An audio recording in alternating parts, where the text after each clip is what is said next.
మాటల్ని గుర్తు చేసుకుందాం.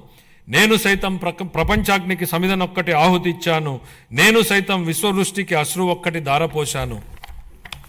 ఈ స్ఫూర్తితో గౌరవ ముఖ్యమంత్రి శ్రీ నారా చంద్రబాబు నాయుడు గారి నాయకత్వంలో నేను, మీరు, మనమందరం మనవంతు తోడ్పాటు అందించి స్వర్ణాంధ్ర ప్రదేశ్ లక్ష్య సాధనను సాకారం చేసుకుందాం.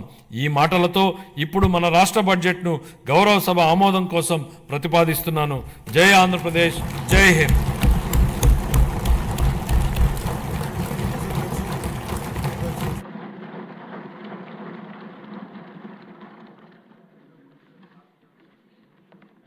థ్యాంక్ యూ ఫైనాన్స్ మినిస్టర్ గారు, విత్ ఇన్ టైం క్లోజ్ చేశారు. అందరికీ మనమండి 2 minutes.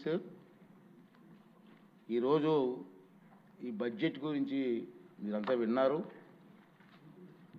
ఇక్కడ ఎక్కువ మంది కొత్త సభ్యులు ఉన్నారు కాబట్టి 2 సూచనలు ఏంటంటే, దీని మీద మీ అందరికీ పూర్తిగా అవగాహన రావాలి. ఈ కష్టకాలంలో నేను చాలా బడ్జెట్లు చూసాం, చాలామంది సీనియర్ నాయకులు ఉన్నారు, చాలా బడ్జెట్లు చూసాం. ఈ కష్టకాలంలో చంద్రబాబు నాయుడు గారు, పవన్ కళ్యాణ్ గారు ఇద్దరు కలిసి నాయకత్వంలో ఒక మంచి బడ్జెట్ని ప్రవేశపెట్టారు. ఎందుకంటే కష్టకాలంలో మిగతా రోజులు వేరు, నష్టపోయిన రాష్ట్రంలో ఈ బడ్జెట్ గురించి ప్రతి ఒక్కరికి కూడా పూర్తి అవగాహన కావాలి. ఇక 2 రోజులు టైం ఉంది మనకి. రేపు ఎల్లుండి కూడా సెలవు ఇస్తున్నాం, మళ్ళీ మండే వస్తాం మనం. 3 days దీని మీద డిస్కషన్ ఉంటుంది. మీరు ఏదో మాట్లాడడం కోసం కాదు, మీకు అవగాహనతో, పూర్తి అవగాహనతో ఈ సబ్జెక్టు మీద మీరు ఇక్కడ డిస్కస్ చేయాలి. దానికోసం మీరు ప్రయత్నం చేయండి.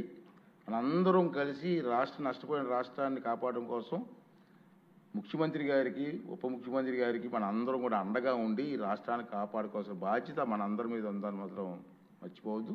బాగా చదవండి, అందరికీ అవకాశం ఉంది. 3 రోజులు టైం ఇస్తున్నాం బడ్జెట్ మీద మాట్లాడడానికి. మీకు మాట్లాడే అవకాశం ఇవ్వండి. గంటల కొద్ది ఉపన్యాసం కాదు, తక్కువ టైంలో ఎక్కువగా అర్థం వచ్చేలా మాట్లాడండి.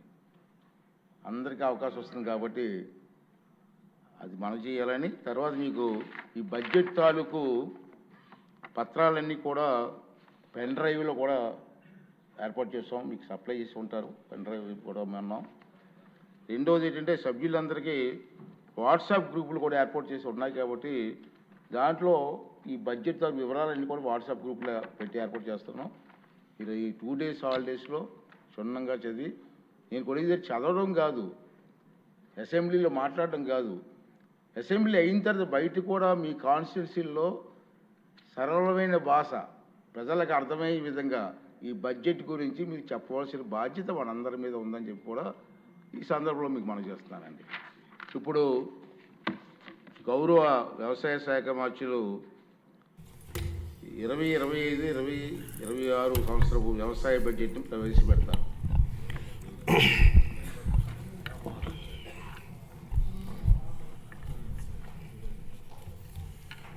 గౌరవ సభాపతి గారు,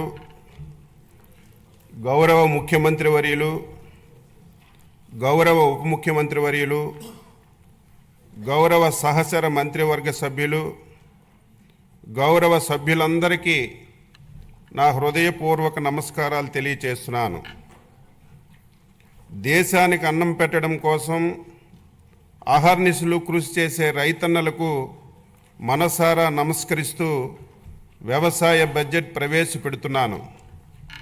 ఒక దేశం లేదా రాష్ట్రం అభివృద్ధికి దోహదపడేది వ్యవసాయం యొక్క గొప్పతనం మరియు ప్రాముఖ్యత గురించి దివంగత వ్యవసాయ శాస్త్రవేత్త భారతరత్న డాక్టర్ ఎంఎస్ స్వామినాథన్ గారు చెప్పిన మాటలు మొదటగా మనం గుర్తు చేసుకుందాం. వ్యవసాయం మేధోపరంగా, సంతృప్తిపరంగా మరియు లాభదాయకంగా మారితే అది ఉద్యోగ